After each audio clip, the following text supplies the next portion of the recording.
ये चलचित्र के चक्कर में तुम्हारी आधा से ज्यादा विचार केवल वासना के रहते हैं। एक शोध हुआ, कैम्ब्रिज यूनिवर्सिटी है लंदन में, वहां पर एक शोध हुआ है।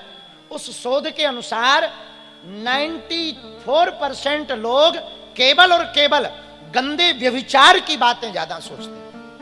मकान बनाएंगे तो व्यभिचार सोचते हैं, गाड़ी पे जाएंगे तो व्यभिचार सोचते हैं, सड़क पे चलें, पुरुष स्त्री को, स्त्री पुरुष को देखे तो व्यभिचार की बातें विचार करते हैं। ये तुम मानो ना मानो, ज्यादातर लोगों की यही हालत।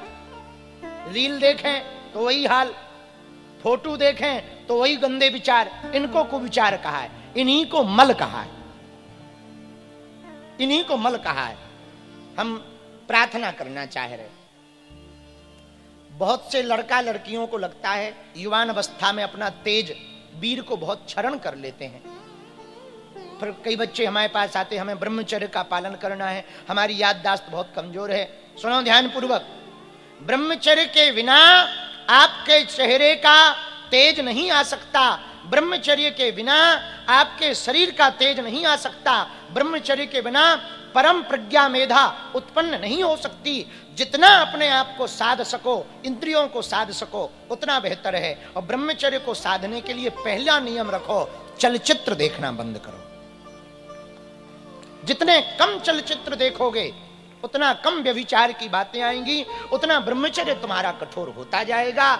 और हम निवेदन करना चाह रहे, देव शक्तियों का आभास करना है, देवताओं की शक्तियों का अनुभव करना है, देव शक्तियों से संपर्क करना है, तो तेज होना ही चाहिए। बिना तेज हुए देव शक्तियों का आभास नहीं आप सह सकते। ज्यादातर युवान बच्चे अपना पूरा तेज 18 वर्ष से 26 वर्ष की आयु में नष्ट कर देते हैं। और आजकल तो और पहले से 15-16 साल से ही गलत आदतों में बच्चे बच्चियां पड़ जाते हैं। और उन गलत आदतों का परिणाम आगे गृहस्थ में भी आता, संतान उत्पत्ति में भी आता, और भविष्य भी एकदम नरक हो जाता है। हम प्रार्थना करना चाह रहे, बच्चों और बच्चियों से चलचित्र देखना बंद करो, अपने तेज की ताकत को संभालो। आपका तेज सुरक्षित रहेगा तो आपका फ्यूचर भी सुरक्षित रहेगा। और एक बात बोले, 16 वर्ष से 25 वर्ष के जितने बच्चे बच्चियां हमारी कथा सुन रहे हैं, यहां ध्यान से सुनो या टीवी पे सुन रहे, जिन्होंने अपनी 16 वर्ष की आयु से 25 वर्ष तक अपने आप को संभाल लिया, वो जिंदगी में कभी बिगड़ नहीं सकता है। और जिनका ये उम्र बिगड़ गया वो कभी संभल नहीं सकता। इसलिए बहुत गंभीर पूर्वक रहो। काम और खाज दोनों ऐसी हैं, जितना खुजाओ उतना बढ़ती। खुजली का मजा देखा तुमने? हाँ, क्या मजा है खुजली का। हाँ महाराज, खुजली होते समय कोई बड़ी गंभीर बात भी, अरे रुको तो ना, बड़ा मजा आता। लेकिन खुजली का मजा कब तक? जब तक खून ना निकल आए। खून जब तक नहीं निकल आता तब तक खुजली का मजा। उसी वक्त कोई कहे महाराज रुको थोड़ा, रुको रुको। जब खून निकल आए तब खुजली लगती, यार कहां से खुजा लिया। ऐसे ही काम खाज, तुमको लगता है कि हम खुजाएंगे तो खुजली ठीक हो जाएगी, वो खुजाने से बढ़ती है। ऐसे ही काम है, जितना भोगोगे उतना ही बढ़ेगा, जितना भोगोगे उतना ही बढ़ेगा, उतनी ही तुम्हारे मन की वृत्तियां बढ़ेंगी। इसलिए हमारे प्रियजनों, ये मल है, इसी को मल कहा। मतलब इसका ये नहीं है कि तुम पूर्ण ब्रह्मचारी बनो, ना ना, इतने मतलब पशु वृत्ति तो मत लाओ, मनुष्य वृत्ति रखो, कम से कम पशु तो मत बनो। जानवरों का भी अब क्या कहते हैं, जानवरों से भी बदतर हालत इंसानों की हो गई, भगवान ही बचावे। तो पशु वृत्ति तो कम से कम मत लाओ। ये मल है, इस मल को निर्मल करने के लिए एकमात्र उपाय है सद्गुरु कृपा। गुरु के चरण रज वो मिल जाए तो ये मन निर्मल हो जाएगा। इसलिए गोस्वामी जी कह रहे, श्री गुरु चरण सरोज रज निज मन मुकुर, बरनौ रघुबर विमल जो दायक। एक बात और कहते कहते हम कहें, पागलों, कीमत है व्यर्थ को हटाने की। जिसने अपने जीवन में व्यर्थ को हटा दिया वो कीमती हो जाता। पूछो कैसे? पूछो अरे जोर से तो पूछो। मुंबई का एक मूर्तिकार व्यक्ति एक बार हमारे गांव आया। वहां पर हमारे गांव के एक व्यक्ति ने पत्थर रख रखा था। उसने कहा ये पत्थर हमें दे दो, इससे हम मूर्ति बनाएंगे। उसने 500 रुपया में वो पत्थर खरीद लिया। वो पत्थर मुंबई लेकर के आया, छैनी हथौड़ा उठाया, उसका सुंदर मूर्ति बना दिया और मूर्ति बनाकर अपनी दुकान के बाहर खड़ा कर दिया। हमारे गांव का वही व्यक्ति मुंबई आया जिसने पत्थर बेचा था। वो उस दुकान पे गया, वो पहचान गया ये वही पत्थर है जो हमने बेचा था। दुकानदार से कहा बड़ी सुंदर खूबसूरत मूर्ति बन गई, इसके रुपया बताओ कितने हैं? बोले ये 50,000 रुपया लगेंगे। बोले बड़े पागल हो, बड़े मूर्ख हो, तुम हमारे यहां से 500 में लेके आए थे, अब 50,000 मांग रहे हो। तुमने किया क्या? उल्टा वजन घटा दिया। पहले मोटा था, लंबा था, अब तुमने पतला कर दिया, छोटा नाटा कर दिया और तुम 50,000 बल्कि 400 में देना चाहिए। तो पता है मूर्तिकार ने क्या कहा? बोले हमने पत्थर को भले ही घटाया, साइज घटाई, मोटापा घटाया, पर हमने ऐसे बेकार में नहीं हटाया। जो बेकार था उसको निकाला है, जो बचा है ये सार है, इसकी कीमत है। जो व्यर्थ था उस व्यर्थ को निकाल दिया, अब जो शेष बचा है इसकी कीमत है। मेरे पागलों, जो शेष है वही विशेष है। इस सूत्र को नोट कर लो। तुम्हारी जिंदगी जितनी बेकार निकली सो निकल गई, अब जो शेष बची है इसी को विशेष बनाओ। लिख रहे हैं हनुमान जी पे हनुमान चालीसा में। पर एक बात हमको बहुत अच्छी लगी, वो हम कहना चाह रहे हैं। पागलों, हनुमान जी को यदि भारत में नहीं पूरी दुनिया में जहां जहां सनातन और हनुमान जी को मानने वाले लोग रहते, पूरी दुनिया में सबसे पावरफुल मंत्र यदि कोई हनुमान जी को पाने का है तो वो हनुमान चालीसा है। इससे सरल सर्वोत्तम विधि कुछ भी नहीं है हनुमान जी को प्रसन्न करने की। जो यह पढ़े हनुमान चालीसा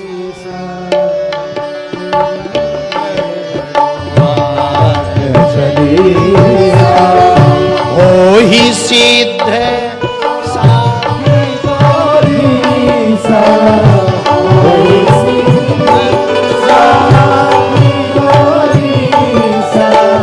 जो यह पढ़े हनुमान चालीसा, जो यह हनुमान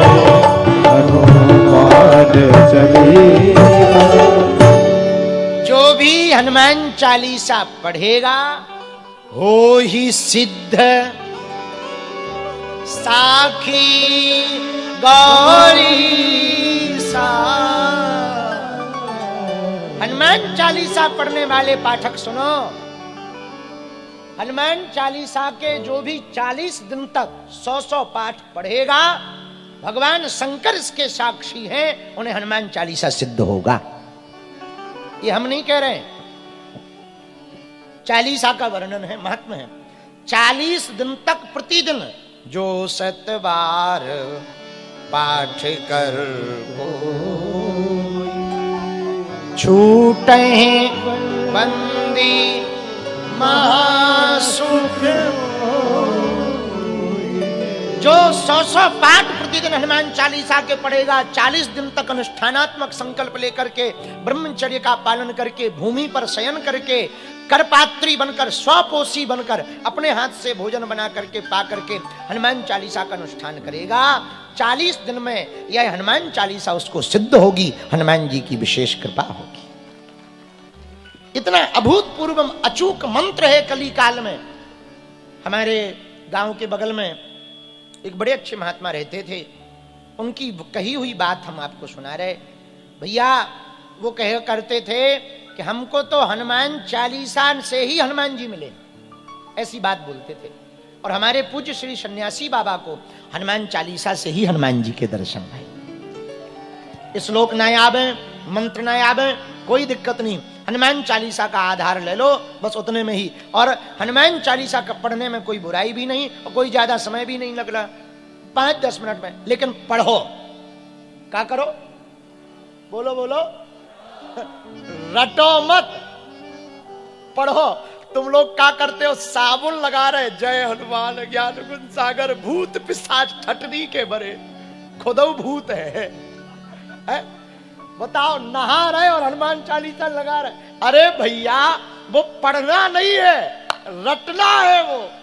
वो रट रहे हो, पढ़ थोड़ी रहे। लिखा क्या है? जो यह, क्या लिखा? बोलो बोलो।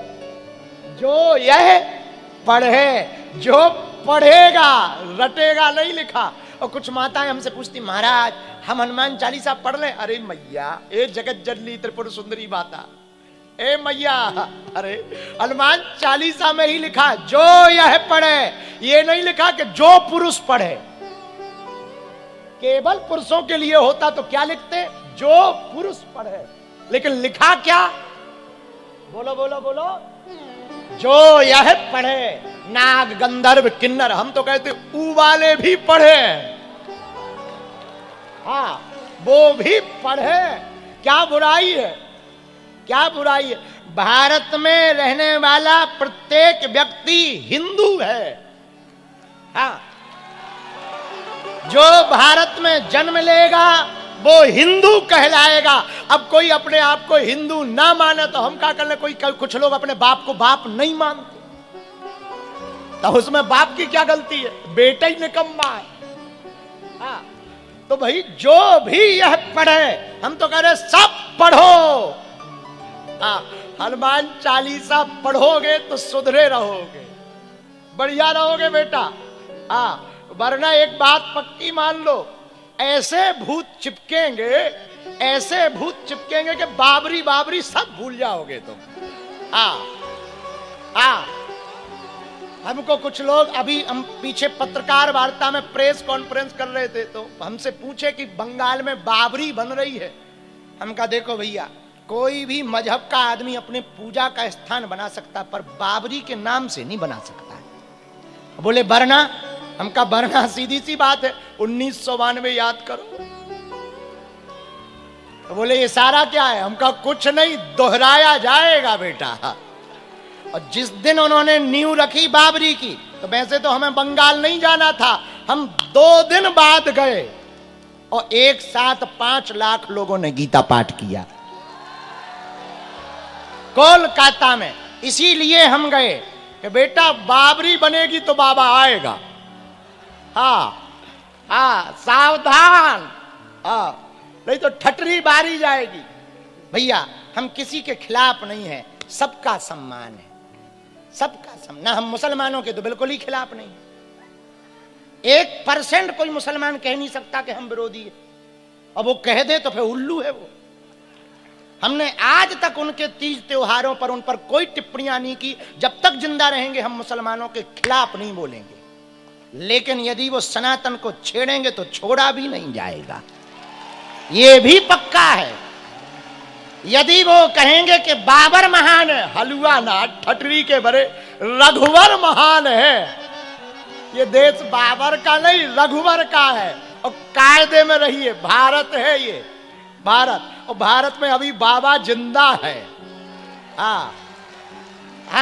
खैर छोड़ो, अपनी बात पे वापस आओ। तुम लोग ना कहीं के कहीं ले जाते हो बेफिजूल। बंगाल क्यों ले गए बेफिजूली में? कहीं की कहीं कथा ले गए हो, तुम्हें शर्म नहीं आती अपने मन से? कुछ ना कुछ तुम कंट्रोवर्सी वाली बातें करवाते हो। वापस आओ, वापस। श्री गुरु चरण निज मन बरनम रघुवर जोदायक। हनुमान चालीसा पढ़ने वाला साधक हनुमान जी की कृपा को पाता है। किसकी कृपा को पाता है? बोलिए। 4 प्रकार का फल मिलेगा। कौन कौन? बरनौ रघुबर विमल यश जो दायकु फल 4। हनुमान चालीसा में 4 का बड़ा महत्व है। चारों युग पर ताप है परिसित जगत। 4 का बड़ा महत्व है चालीसा में। और प्रारंभ में ही जो दायको फल। कौन कौन सा फल?